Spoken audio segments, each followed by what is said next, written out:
Wednesday, April 3rd, 2014. I'm Rim. I'm Scott. And tonight on Geek Nights, whoa. Let's do this. I guess more properly, the GeekNights Book Club. Yeah. Yeah, it is. So, warm today. So luxurious. I was so close to biking. I only had to wear like a hoodie and a not really much coat.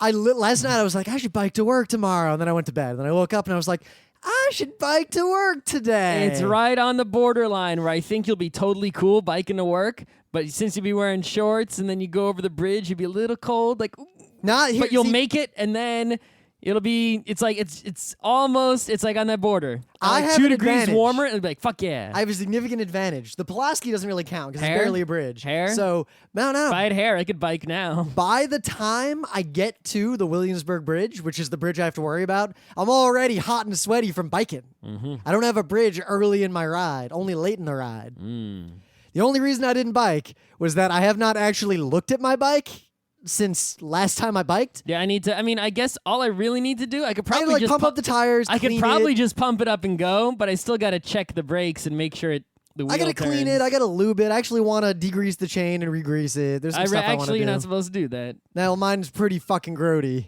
It's only a year old. Yeah, and it's never been cleaned. That's apparently, you still have the original grease that's from when you got the chain when the bike was new. Nah. You're supposed to not remove that for as long as humanly possible because you can basically never get lubrication better than what came from the factory. Well, my old mountain bike, actually, I never lubed it ever in the 15 years I used that bike. Well, that's too long. Yeah, it worked fine. But yeah, that lube that comes when you buy a brand new bike, the chain comes pre-lubed from the factory. Supposedly, even on shitty bikes, that is like the master lube. You cannot do better than that. So you should basically not clean that off until years when you absolutely have to. And it's like, okay, the master lube has finally stopped working. Now I have to resort to my, bottle of whatever. So yeah, we're not going to do much news because it's the book club, but I just want to point out, because it's kind of breaking news, that PAX East, which after the Boston bombings did not have to go through the security theater that Anime Boston was forced to go through, as of 2014, is now inexplicably and suddenly being forced to go through the ridiculous, intrusive bag checks at every entrance. Oh, well, that's going to be real bad. Yeah, so we'll see how it goes. Not too excited about it. The only thing I can really say about this is that if you're mad, you should complain to the city of Boston. You should actually email the mayor of Boston. Clearly this, we all know it's security theater, right? We don't need to talk about that again for the 10 billionth time. But this is so obviously a scam to basically, quote, create jobs, right? Yep. So, it's because the city provides these people. There's tons of them. None of them want to be there. I remember one lady, when she was checking my bag at Anime Boston, was going through the motions because her manager was there, and she kept saying to me, I'm so sorry. I'm sorry I have to do this. Really, I'm sorry. She kept saying that to everyone she was checking the bags for. They know. So, yeah, this sucks. The only thing I can say is that PAX Prime is literally in every way objectively superior to PAX East at this point. Yeah, PAX East, it's going to be hilarious. So a few thousand people are going to try to get in on Friday at 10 a.m. to go to the keynote, right? As far as I can see, there's and only they're two They're going to be waiting entrances. in the security line, and then they're going to have to go up to the real line. And while if the keynote starts on time, the room might not even be full. People might still be in the security line, and then as soon as they get through, running to the keynote and getting there while it's in progress. I also predict that, unlike PAX Prime, PAX East, basically no attendees are in a hotel that's connected to the convention center. Because that shit was sold out before the hotels went live. Yep. So the vast majority of the people attending PAX East are walking to the convention from far away or taking a shuttle from far away. They're all going to have bags. And there's more people there than Anime Boston. I'm not saying it's going to be a disaster. And they're all people who want to get in immediately as soon as the thing opens. Either for the keynote or the dealers for hall exhibition room. Yep. Couple all that with the fact that there's really only two entrances. But actually, because people don't meander in and out of the PAX East a whole lot during the day, once they get that line through, it should actually be okay. But then once people leave at night, they ain't coming back, which Yep. they already weren't coming back because of the hour decrease. They're really not coming back Yeah, now. if PAX ends at midnight and I get dinner at 8 p.m., I'm not going back. Well, I am, because I'm I have working. to. I'm enforcing. My enforcer shift is the entire con. I'm Right. not. Well, I'm enforcing. Hopefully, I pick the night shift. We'll see. Yeah. But yeah.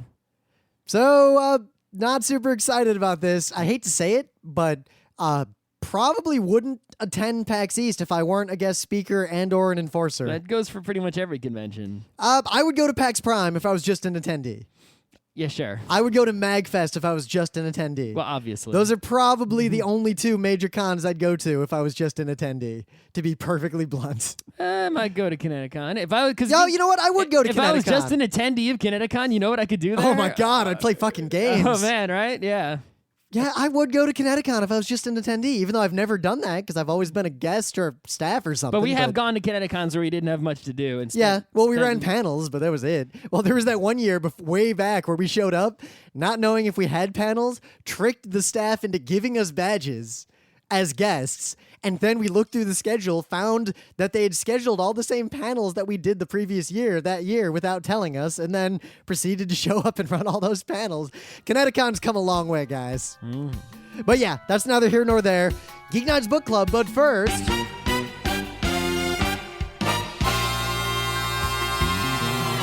Things of the day. So there's this guy. I'm not sure what the context of this video is. Doesn't really matter. You this know what the guy is- context is? Bikes. I think this guy is like an important person or maybe famous or something, and I just don't know him. I'm going to try to figure it out. Let's see. He's Let's being see. interviewed by someone or something. I don't know. Tyler, the creator. Yeah, he's someone. He's a somebody. This video only has 4,000 views. He's just not a somebody that I know. The point is that whoever's interviewing him, right, I guess ask him something, but the video does not contain the question, only contains the answer. And this is the greatest advice regarding bicycles that I've ever heard in my entire life in a 7-second YouTube video. You have 7 seconds. You can watch this video. So I think I still don't know what he is. I think he makes music. Okay. He knows about bikes. That's all that matters. Yes, he knows everything The you need to know best about bikes. bicycle advice that is ever. Google knew.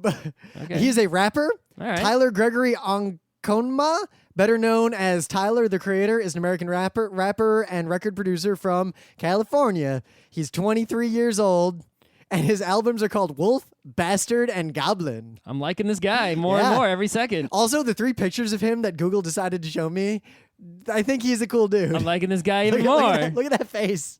That is Okay, such a face. do you see that? I don't know if that's his official Twitter or not. I'm just looking at your screen in the Google search results. Yeah. It seems if that is the real account and not a parody account, that his actual Twitter handle is fuck Tyler.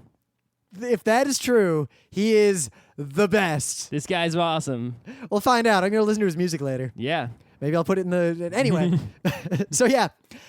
My thing of the day, this is a short. It's actually a long short. It's pretty long. It's called The Expert. And I will say this. This is 100% too real. I real. I have been the most real. in meetings that if you literally take this exact conversation and just I've been in so many of these meetings. Just replace the proper nouns with TCP/IP and servers and shared objects. It is literally the same meeting, right down to exactly what the executives say, the body language of the executives, well, let's not lose track of the big picture here. We have a task that's set before us. Those exact words have been said to me dozens of times. I have been in this exact meeting many times. All so over the place. If you want to know what the jobs of people like me and Scott are like when we At least when we have a meeting. when we have a meeting with someone who is not a technical person. it is literally this. And I know what you're gonna think when you're watching this video. You're No gonna one be that thinking to stupid. yourself, if I were in that room, I would quit and walk the fuck out. Yeah. That's happened. Yeah. I've done that. I've seen people in meetings like this quit their jobs in said meetings. That actually Usually, happens. what I do in this meeting situation is, it's like the guy sort of caves in. And he's like, I can do anything. I'm an expert. Where I'm like, No, he didn't. That was obviously he's sarcastic and he's checked out. obviously. But what I do is I'm like, no, really. Really? I like when and I basically try to make that the other. I turn it on them to make them seem. But as dumb. he went through. And then people don't like me, but that's not. He my went through problem. all the stages that the engineer goes through, including trying to use stupid back add stupid. And he's like, well, I'm going to draw the other 6 with transparent ink. How's that? I'm doing it right now. Yeah, so if you cringe while watching this, welcome to the corporate world. This is reality. This is what's real, This guys. is a stone cold dose of fucking real. If you're like in college and you're getting ready to go enter the job world, just be ready. Once you have a job and you're a smart person, that is what the job will be like when you have to communicate with people who are dumbasses Now, and guys, don't know anything about technology. I want to say something else because this isn't Monday Geek Nights, it's Thursday Geek Nights. I don't know who the fuck you are. But if you watch this video and you've been in meetings that are of this nature, like a technologist and the salespeople and the stakeholders and all that business, and you're one of the people other than the engineer. Right, you're in a meeting and an engineer told you that's impossible, that can't be done. Like if you could envision a meeting like this where you're not the engineer and you don't think that meeting went this way, you're wrong. That meeting went this way and you're the problem. You are the problem. You don't deserve your job or whatever monies you have. You should go back to school. Go back to school right now. This is way too real. This is the most real. In the better moment, the book club book was Wool. We're talking about it right the fuck now. This weekend, Was Saturday. I the one that chose the wool, or were you the one that chose the wool? I chose the Wool because too many people gave me free copies. I do have a signed free copy, which I still... I haven't chosen anything else yet because I didn't realize I had to choose something. No. I'll choose something for the next episode. That's fine. That's fine. This weekend, if you're in New York City, which a lot of people we know are in New York City for this. No, you don't say. We know a lot of people in the place where we live. Yeah, but no, a lot of people who don't live here are here because it's the Mocha Fest. Because it's New York City.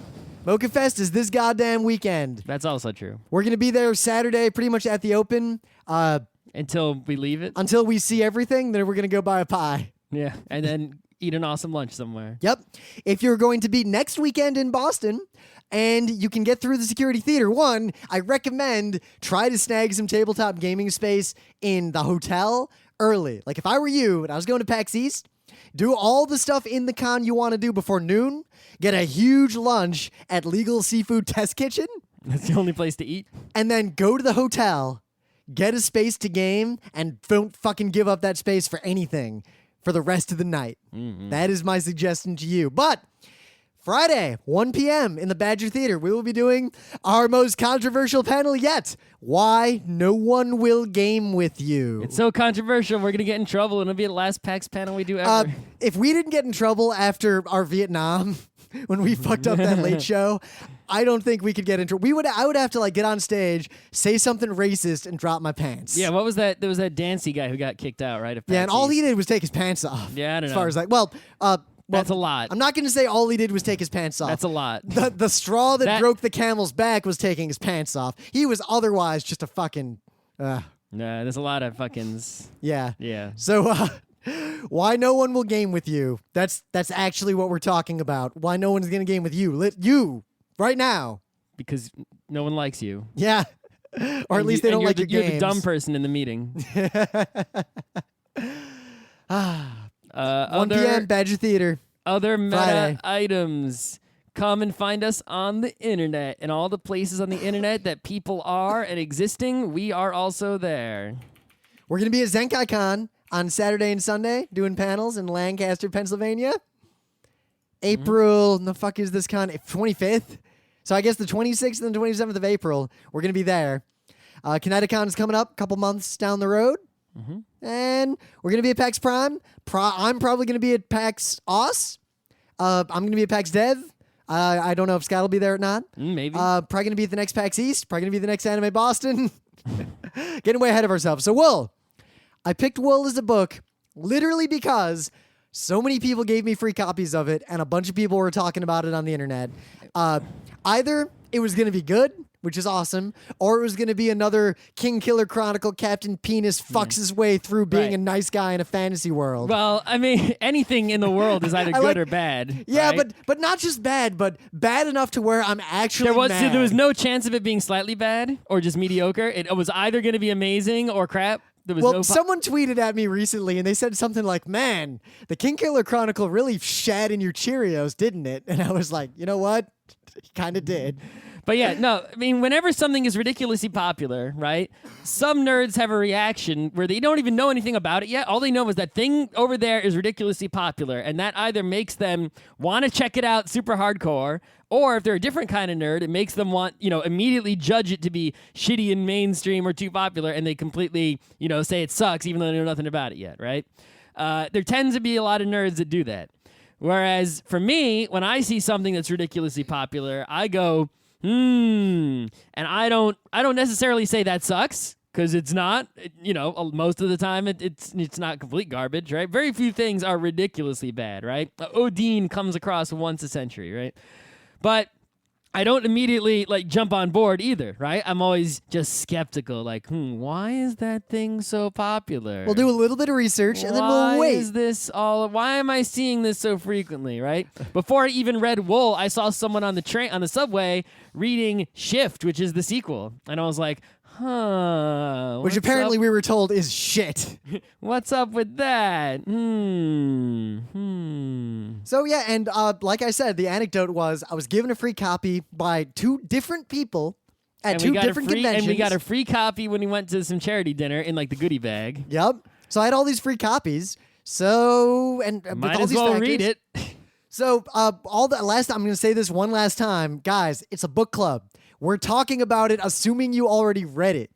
So we're not going to summarize the plot. We're going to spoil everything, and there's a lot to spoil. And this is one of those books where it's it looks physically large, large paper, large. No, it takes a few days to read. It takes no time to read this book. The text is big. It reads really fast. So if you haven't read it yet, stop listening and go read the book. The whole point of the book club is that you read the book. We're trying to make you read a book. We're trying to enjoy that experience that is so rare where you and all your friends all saw the same movie or read the same book and then you talk about it like the last several months of Kill La Kill. Mm-hmm. So, Wool, I liked it actually. Yeah, it's okay. I mean, I said this on a previous episode, right? But might as well compact it, reiterate myself for anyone who's just listening to this. When I first read page 1, 2, 3, I'm immediately thinking of, Logan's Run, Fallout, Paranoia RPG, all those.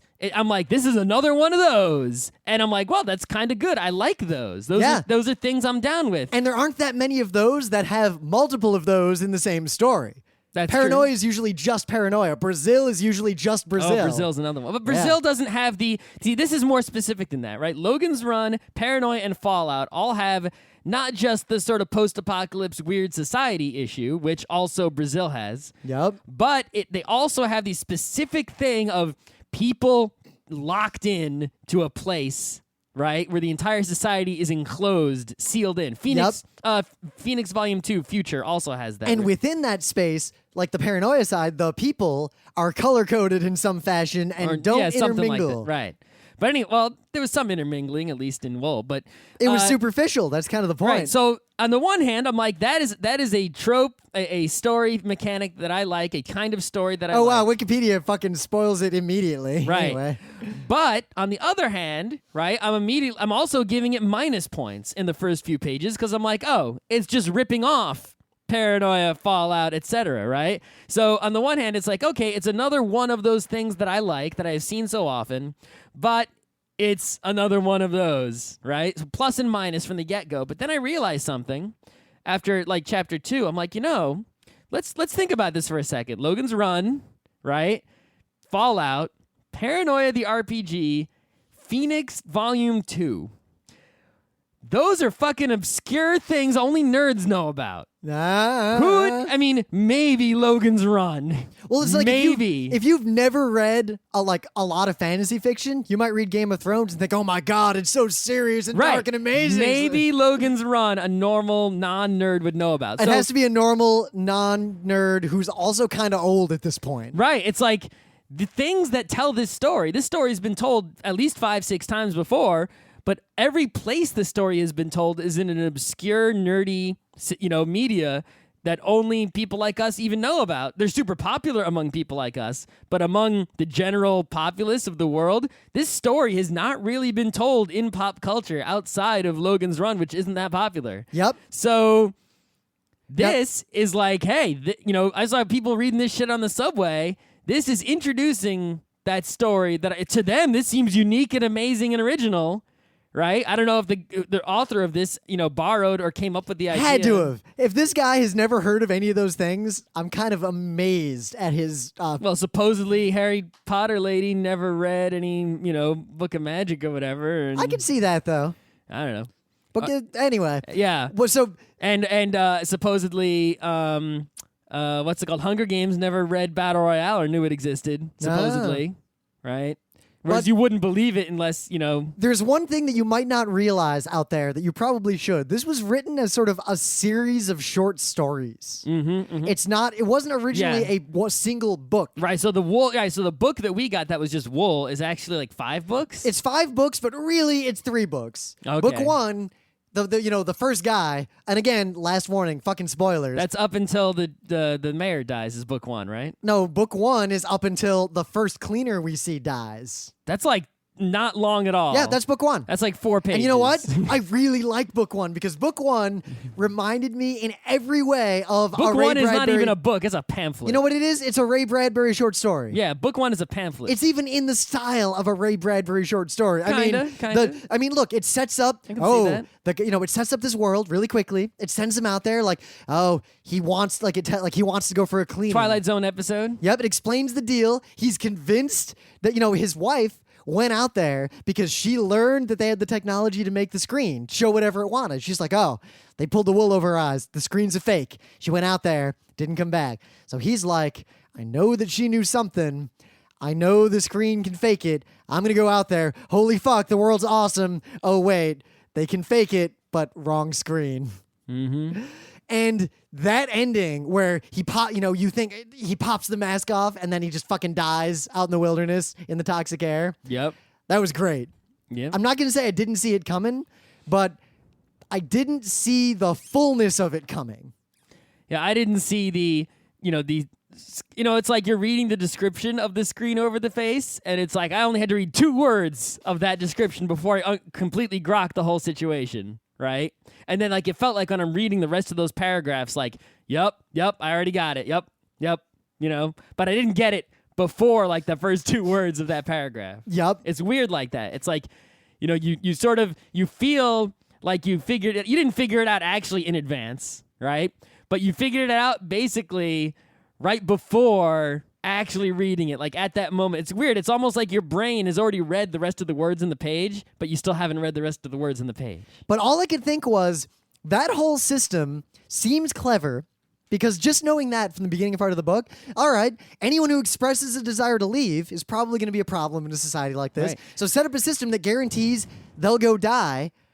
But then why have this ridiculously overcomplicated... After I read that for book 1, I guess, technically, right? As soon as I finished it, I was like, aha, so many questions have been answered right away. Very interesting. And then I'm like, but why? Yeah, it's like that. You could just fucking shoot those people and say, don't fucking go outside. Why do you have to lie to someone who's going to be dead any second? Well, right? Obviously, you could think it's to trick them into doing the cleaning anyway. But why would that get them to do the cleaning? Why not just fake the screen not needing cleaning and just kill people who break the rules? Yeah, it didn't make a lot of sense. Or why not just fake them doing the cleaning and just have them all go out there and die? They can't get back in. Yeah, you don't need to show the real outside world. You can just show some fake outside world that you created with your computers. And then anyone who goes into that room, you just incinerate them into dust. Yeah, and you just animate a new person going out there and dying. Fake a video of them going out and cleaning. Yeah. I don't know. So it was interesting that book 2 started and then just killed all those characters too. Yeah. I like that a lot, actually. Well, I liked it in that we got to, you read like an Urasawa manga, right? And he constantly introduces a new character and then makes you care about them, Yep. right? But they're always side characters that he makes you care about for like a minute, and then he moves around a whole bunch. Here, it's sort of similar. Introduce a new character, make you care about it. I like that because there's more characters to care about, and you end up caring about them, but they're all main characters, and then they kill them, and then they introduce you another one, and then you care about that one too. After book 2, and you're not like, oh, bring back the old one, no. like after book 1, just because Rusty. the plot seemed so sort of overcomplicated, that I thought of that as being minus points. But then after book 2, It's not that complicated. well, no, not the plot of the book, the plot of the screen. Oh, like, yeah, it yeah, seems yeah. so contrived. Like, really, you're gonna have this super complicated like secret? Right. Okay, but then after book 2, I like the sort of when you start to figure out that actually it is a lot more complicated. I actually really got invested in what the fuck was going on with this world. Well, especially because it has this theme that was kind of subtle it's always the zebra storyteller, that the first characters, the initial people who die, got the seed and then went out and died. They had to be killed before that seed could sprout. But a tiny, tiny piece of that seed survived inside of the silo. Mm-hmm. Someone else found it, and otherwise, had they not learned about the screens, they would have died too. But they learned about the screens, but because they started slightly ahead of everyone else and had a tiny bit more info to go they on, came before? they learned they learned the resolution. So when she goes outside, there's that moment of, oh my God, the visor is X to 8 by 2 inches. So she knew exactly what the fuck was going on because she'd been primed a tiny bit. And look at the overall theme of this book. Information is the most powerful thing in the world. Having the tiniest sliver of information 100% changed the outcome of that cleaning. Juliet, instead of dying, could 100% save the day. And because she shared that with one other person, he was able to make the supply thing happen. Yep. And then that everything just cascades from there. And information is literally not literally. Information is a snowball in these books. Sure. Yeah, but I mean, something I didn't like about that aspect of the story, right, is that, information is so powerful, which is why IT sort of ran the show and was the bad guys. I guess, at least the organization IT was the bad guys, right? Yeah, but kind of even complex. though all the individuals in IT, even the baddest guy were... Bernard. I hated Bernard so much, but then he's at least sympathetic at times. Well, because he makes that really good point of, yes, the people who set this up are horrible and evil, but... what the fuck are we supposed to do instead? They already did it. They already ruined the world. And what do you want me to do? Let everyone die? Right. My options are follow through with their plot so that at least someone will survive to rebuild, or fuck it. Let's just all die. Right. Like, it's very hard to see another way out for him. No. But yeah. Well, we're going to see some sideways digging, I guess, in the future books if you read. I'm not going to read the rest of the books because You learned your lesson? Luke Burridge basically said they're literally not worth reading, and I trust him a lot. I trust him also. Yeah. Also, I read what they're about. Well, the second one's about Silo 1, right? Which is interesting because, like, you'd kind of feel like that's like where all the mysteries are at. You want to know about that, right? Yeah, except it seems to be a prequel, and it's about a congressman. Oh, it's not actually about what's happening in Silo 1 right now? Did you read the afterword in the book, the Q&A with the author? Yes. Where he was like, He Q&A'd you won't believe himself? what's going on in Silo 40. It's like, really? Now I really want to know what's going on in Silo 40. I don't care about Silo 40. I care about what's happening in Silo 1 where the big bad guys are right now. That's like knowing what's going on in the Death Star where the Emperor is. Yep. I also That's what kind of I want to know know what's going on. And, most of the silos made it. Only what, like 3 Yeah. died so They're probably far? all just carrying on the same way that the wool silo was carrying on Yeah. before any bad things happened. But that was the moment that I did not see coming. Like, I expected a lot of things from this book, but when she didn't do the cleaning and she walked over the horizon, when Bernard was like, oh, fuck, and then he calls the other silos, he's like, this is Silo 18. We got a problem. I didn't expect there to be all these other silos. I didn't right expect next there to be each other other. silos, really, but I yeah. expected there to be other silos and it to be a really sort of disconnected plot of like they're not I did not expect the IT departments of all the silos to be in constant communication. Right. It's because they present, right, like Bernard and IT of their silo as like the biggest bad. You couldn't imagine a square boss, really. Like the square boss you imagined was hiding in the silo, right? Not somewhere else. It was sort of like a clever ruse. But it's like, even at that moment, I'm like, why is it such a big deal that she didn't clean and walked over the hill and she'll die over there? Who gives a fuck? Yep. Why is it important that they see her die on the thing? Why is it a real, you still had all these why were they questions. engineering the suits the way they did? All this stuff. Like, I thought the plot was going to be, up before that point, they engineer the suits to fail because they are evil and they're trying to keep the people in the silo from trying to expand for what, just so they can maintain their power, kind of like in North Korea. Mm-hmm. But then you find out that actually, no, they're trying to maintain all the other North Koreas so that they can all keep going. Yeah, because I guess if the North Koreas all knew about each other, they wouldn't be able to keep going. Well, the idea is that, because look at how dangerous information is. And look at how apparently Silo 17, like Silo 18 almost had the same thing. A little bit of information just cascades into disaster and the silo's done. Mm-hmm. So the idea is to segregate the silos so if one goes crazy, all the rest are fine. What do you do if your head of IT is all fucked the fuck up? If you're putting all your eggs in one basket and one silo depends entirely on one person. Yep, that kind of bothered me. And that's what happened in this particular silo, is it fucked up because Bernard fucked up trying to poison. He could have just not done that and it would have been just fine. Yeah, if he hadn't poisoned the mayor, actually, none of this bullshit would have happened. Right. He was just stupid. I don't know why. I guess there must have been something in the order that told him to do that.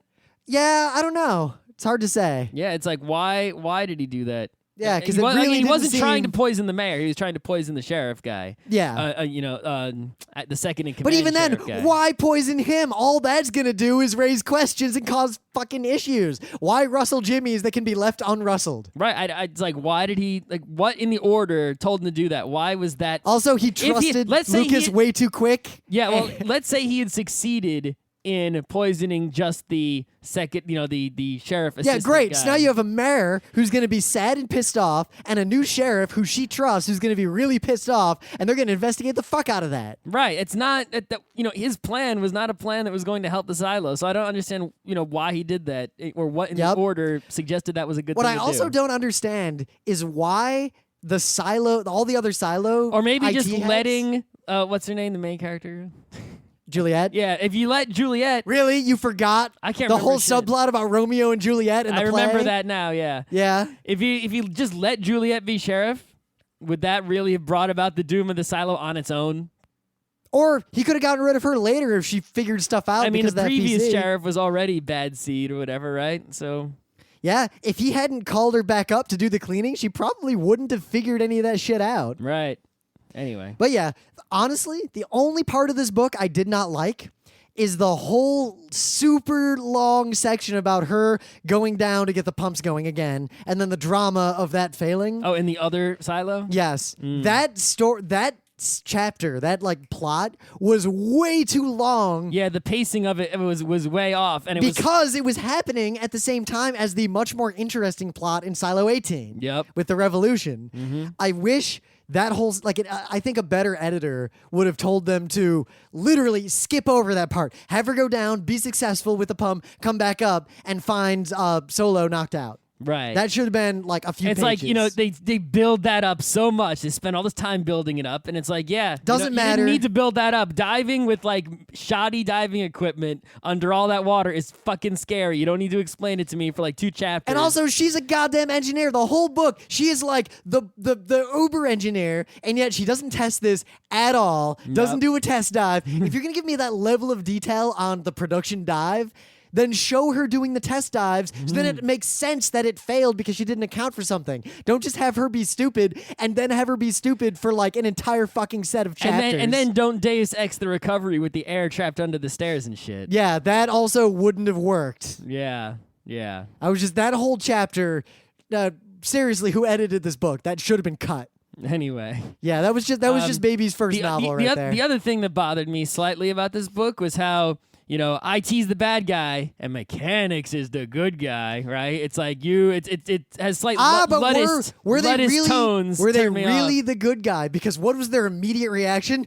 Rabble, rabble, rabble! Let's kill everybody. I'm just saying is that there is a luddist tone that is I'm not a fan of. But at the same time, they weren't anti-technology. In fact, they were pro-technology, and those among them who tried to advance technology got killed. I mean, they were like, why do we just make more silo guys? Well, I mean, murdered. That's something else that bothered me, right? Is, you had the one guy who never left his room. He seemed to be the only one capable of inventing anything. You're telling me this silo's been around for, I guess, century at least? They set that up pretty clearly. Anyone who tried to invent anything was murdered. It's like no one had any inventive abilities. Remember, Juliet's former lover was murdered because he was inventive. What did he invent? He figured out a plan to drill sideways, and they were like, nope, death. And then he figured out a plan to drill down, and then no death. It's implied that anyone who innovates at all is murdered, because anyone who fucked around with radio equipment would have heard those other silos immediately. That's true. I mean, the radios themselves, if you spend any time analyzing the radio, look how quickly he figured it out. He didn't even need to see the dial with 18 written on it. Well, to even know a radio is possible, right? Well, he knew radio was possible. I guess. Because everyone knew the sheriffs had radios, and it was part of the pact. Death penalty if you have a radio you're not supposed to have. But how come Bernard was stupid, and he just has this long argument with Juliet over the radio? As soon as she talked, he should just shut the fuck up or held down transmit so no one could hear what she was saying. Like, seriously, dude? Or how come the other silos didn't be like, what the fuck, and then to jump down on this? How are they supposed to jump down on it from far away in a silo? IT, any one of them could have just held down transmit. Sure. That's how that works. Remember at Kineticon Yeah. where we lost a radio channel? Sure. And remember how hard it was to get around that? Sure. Yeah. So, I mean, it was a super fun book, well written mostly, except for that one long overdone scene. The plot was pretty good, reasonably complex. I liked it. I'm really sad that I'm told the rest of the books are really bad. I mean, I realize, like I said at the beginning, this story of the people trapped in a sealed society in the post-apocalypse, right, where they can't leave, is a story that feels like it's been told often, but hasn't actually been told that often. It's a story I like, and after reading this, I'm like, you know what? This story hasn't really been exposed to the mainstream people, so I kind of like it to be like a Wool movie would probably go over well. And I would like to see the story told again. Why the fuck not? Fallout 4, bring it on. Anything else? Yeah. So, I'll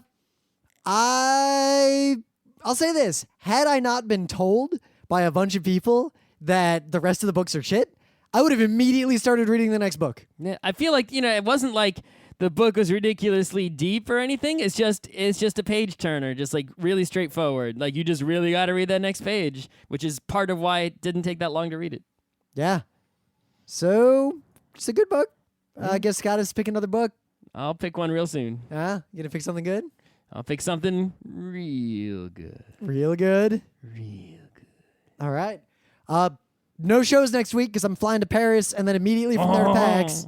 So, see you guys at PAX East. C'est Paris to the PAX East. Yes. It's also really fucking hard to fly to Boston. Yeah, not super respectful for Boston anymore. Fuck you, Boston. I would not move to Boston after what they've done to these conventions because I don't trust the city. But that's neither here nor there. It's almost Boston's IT department.